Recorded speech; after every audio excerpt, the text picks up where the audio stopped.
Nama, sino ang nagbigay sa'yo ng pahintulot na ilabas ang binatang yan? Agape Ave, Haring Hagorn. Ipapasyal ko lang sana siya sa palasyo. Siguraduhin mo lamang na hindi mo siya ilalabas ng palasyo. Avisala Eshma, Panginoong Hagorn.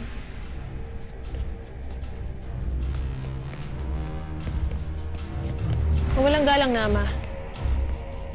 Ngunit paanong malaki na kaagad ang anak ni Alena? At bakit tila wala siya sa kanyang sariling pag-iisip? Ayon kay Matulumang Ether, pinabilisan ni Alena ang paglaki ng kanyang anak si Khalil. Kaya ang katawan lamang niyang matanda. Subalit ang kanyang pag-iisip ay katulad pa rin ng isang sanggol.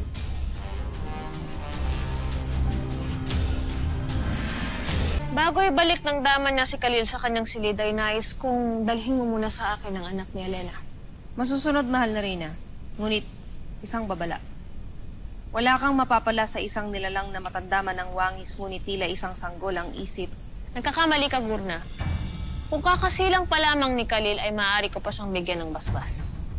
Basbas? Gaya ng hinala kung ipinagkaloob ni Alena at Danaya sa totoong lira. Kaya marahil ay hindi ko siya bagawang saktan. Nakatitiyak ako na binigyan nila ng basbas ang anak ni Amihan. Na maaari mo ring gawin kay Khalil ang bigyan siya ng basbas. Naunawaan ko na, mahal na Reyna. Kaya't ngayon din ay susunduin ko si Khalil.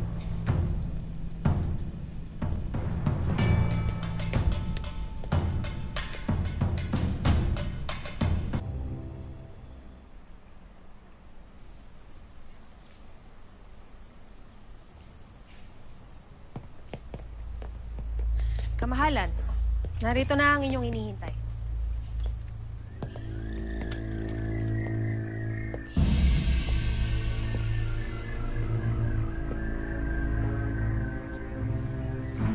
Huwag kang mag-alala.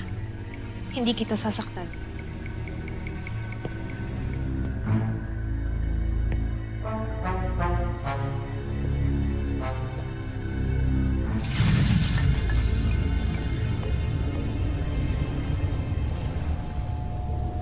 Inuutusan ko ang brilyante ng tubig na bigyang basbas ang anak ni Alena.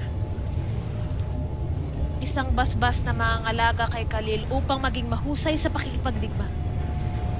At upang maging natatanging engkantado na may kakayahang paslangin si Lira, ang tunay na anak ni Amihan.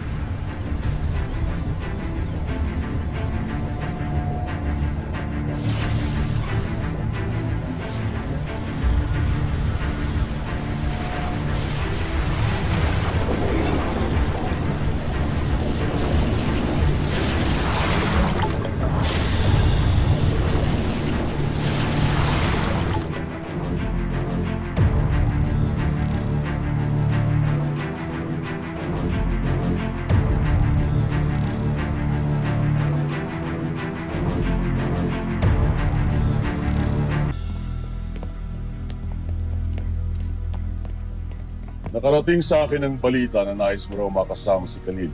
Nais ko lamang makilala ng lubusan ng aking hadiah. Ano't bigla kang nagkaroon ng interes sa kanya? Mahal na rin. Masama bang magmalasakit sa kaawa-awang anak ng isa sa aking mga kapatid, Agane? Lalo pat wala naman siyang kakayahan na manakit sa atin. Ama, kung iyong mamarapatin ay nais kong maging tagapangalaga ng aking hadiah. Nang sa ganun ay maturuan ko siya ng mga bagay na hindi pa niya nalalaman. Ngunit, Panginoon, Wala akong nakikitang dahilan upang tumanggi. Mabuting abalahin mo ang iyong sarili sa pag-aalaga kay Khalil.